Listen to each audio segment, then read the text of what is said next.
Hi and welcome to Hedgehog Hollow and welcome to our ScanNCut tutorial.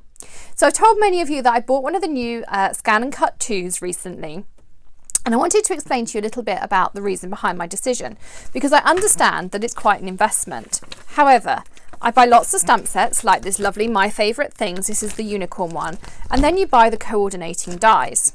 And I made myself a little note here because, so the stamps themselves were $18, which is perfectly good value for a stamp set, but then you have to buy the dies on top, that's another $32.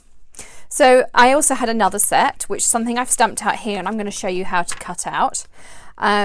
This one was $13.79 for this lovely stamp, and it's a red rubber stamp, so I can do lots with it. But then the dies to cut it out were another $32. So by the time I've bought probably less than 10 sets of dies, I've paid for my ScanNCut. And then that means I can invest more money in different stamp sets as well. And it also gives me more flexibility than just the outlines that the dies give you.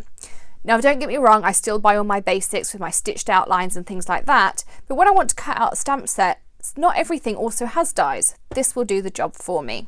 So that was the reason behind my investment. I also wanted to show you my reference sheet, which I'll refer to again later. And I'm going to put a reference photo on the blog of this sheet if you want to make your own. So let's do a close-up of the machine and I can show you exactly how it works. So when you get your ScanNCut out the box, it's really, really simple to get going. I've plugged mine in and I have a plug outlet in the bottom cupboard here. This is the knife that you get with it, so this is your cutting blade. Now I did look at the settings and I have to say they didn't work for me. I ended up putting mine around about 9.5, and that cuts through my 90 and 110 pound Nina Solar White perfectly. And there's one other setting I changed, but we'll look at that when we get close up on the screen. It also comes, so I'm just going to pop that in exactly as you would with a Cricut or a Silhouette, and push the lever down. It also comes with a cutting mat, and I have my cutting mat here. Now I actually did ruin my cutting mat by having too high a pressure when I was experimenting, and I've put some tape on the back and that seems to work fine. The mats are self-adhesive as per the other cutting machines on the market, but the difference with this one is I'm going to put it in, it's going to scan my image, and then I can tell it how I want it cut out. So when I want to load it in a minute, and when you do a close-up on the screen, I'll show you exactly how. We're going to press the button, and you're going to want to make sure that this edge is lined up against this groove in here. You're going to put it nice and close so it's nice and snug, and then we're going to press the load button when it's time. Now you can load it from either end, it doesn't matter, both will work, so you can get nice lot of use out of it. You can turn it around and you could load it in this way too, and that would work absolutely fine. Just make sure it's nicely up against that guide. So let's zoom in on the screen and I can show you how to get going and how we're going to make our cuts.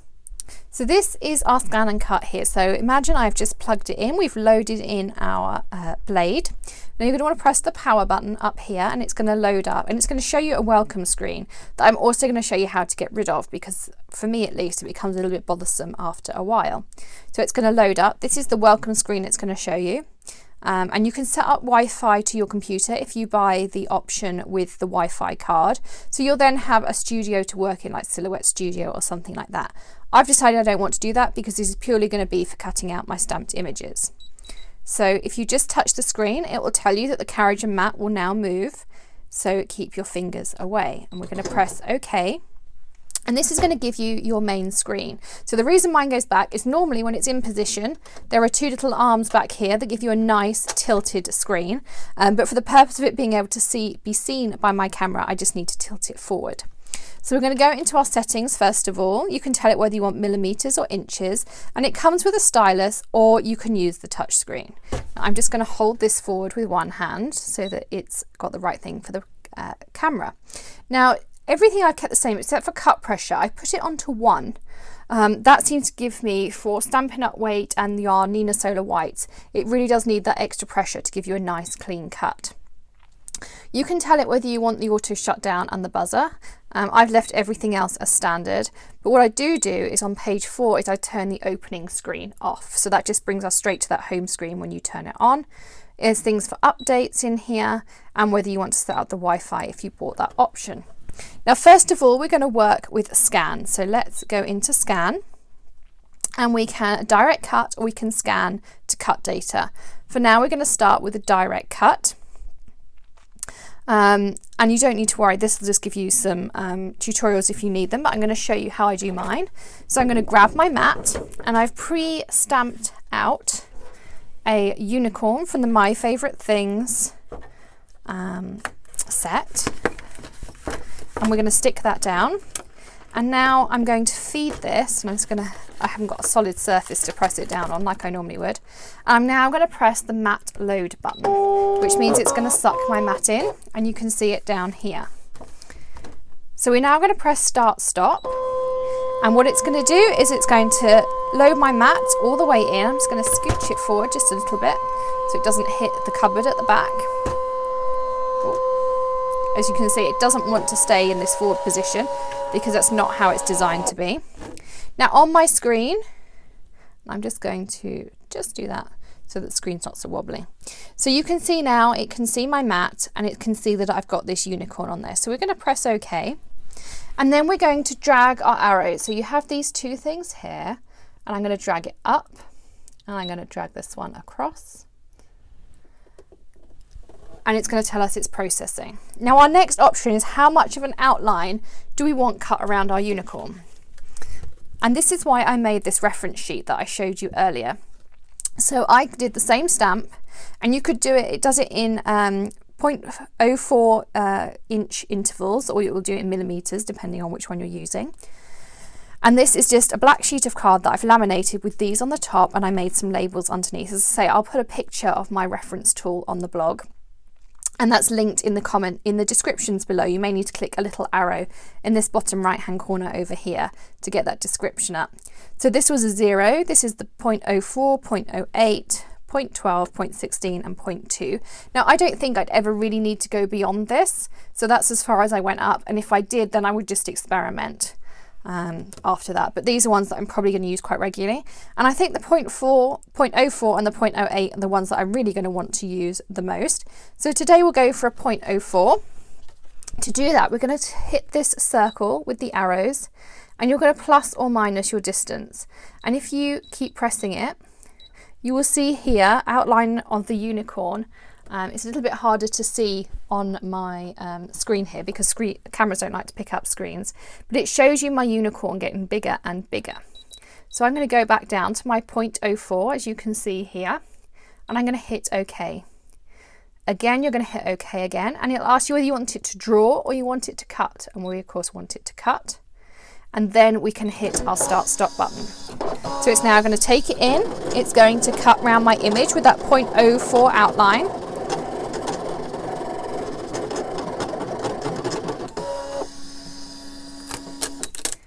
And I can pick it away, so you can see that it's cut here.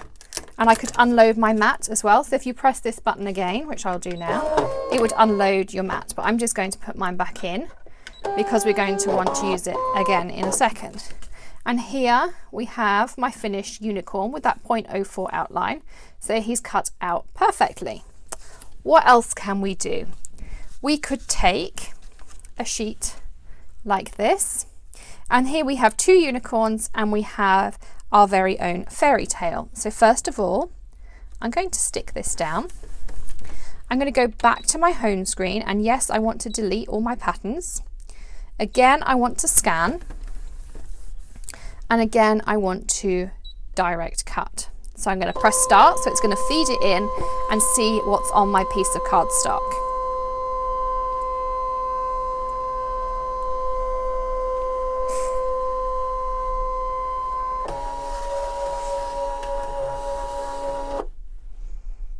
So it's now just processing that into the screen. And I'm going to hit OK because I'm happy with that. And what I'm doing is I'm just going to select the two unicorns first of all. So I'm just going to move my arrows up. So I've only highlighted the unicorn, not the write your own fairy tale. We'll come back to that in a moment. So again, I'm going to want to cut them out, but I'm going to cut them out this time with no distance. So it's going to cut on that black line, and we're going to hit OK. And the only things it's going to cut out are my unicorns. So again, I'm hitting cut and start.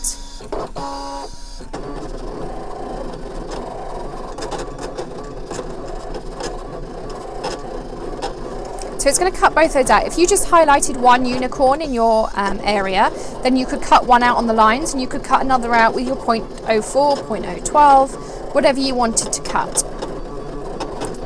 But for this, I've done them both the same. And I can just pick them up and you can see here that they're cut perfectly on that black outline. So again, I'm just going to pick the other one up so you can see. So there's my second one here. Now we can also use our ScanNCut to give us perfect centering of an object. So I'm going to take this unicorn here and I'm going to stick him down or her down. And I'm going to get it perfectly centered on a nice rounded square. So first of all, I want to go back in and I'm going to scan again and I'm going to direct scan.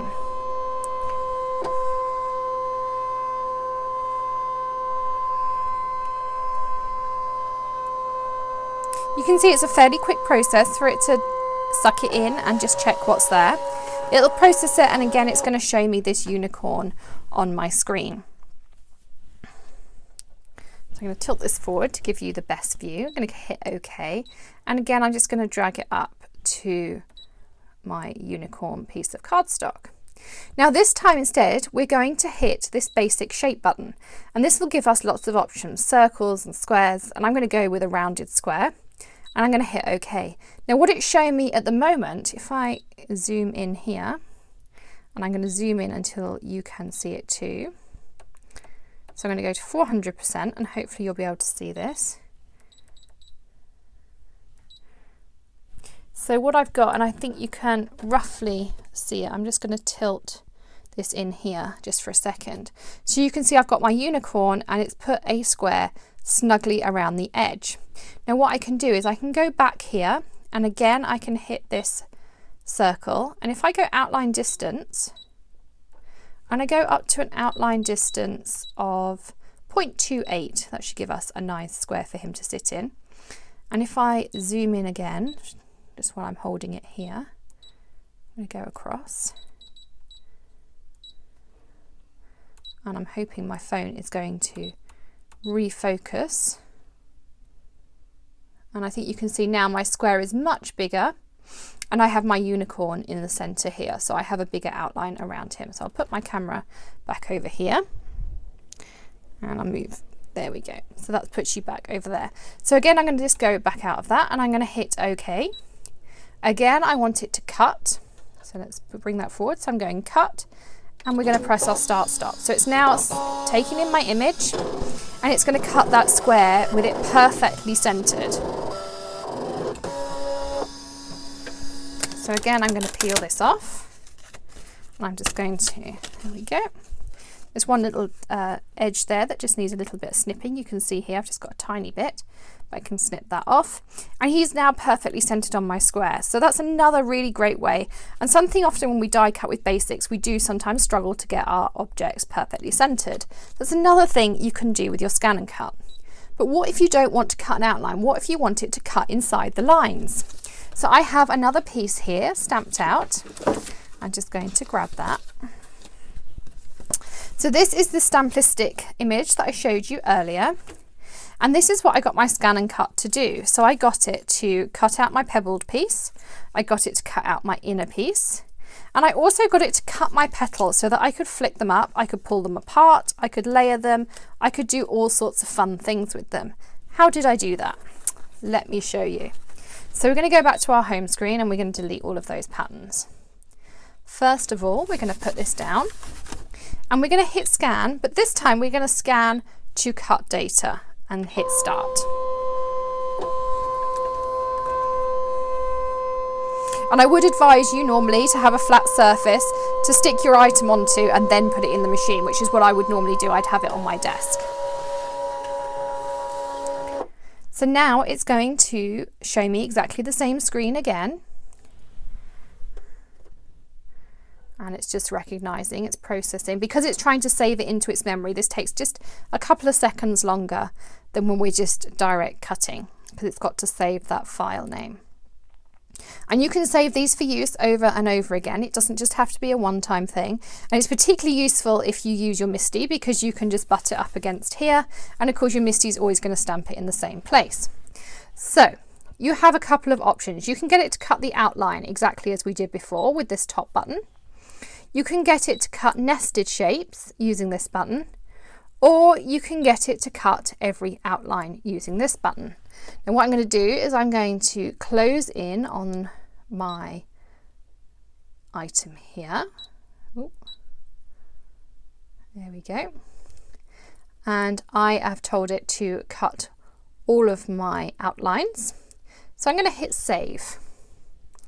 And it's then going to give me some options of where I want to save it. So I can save it to a USB stick, which I can just pop in the side here at the back, and you can hit that button. You can save it to your computer via USB.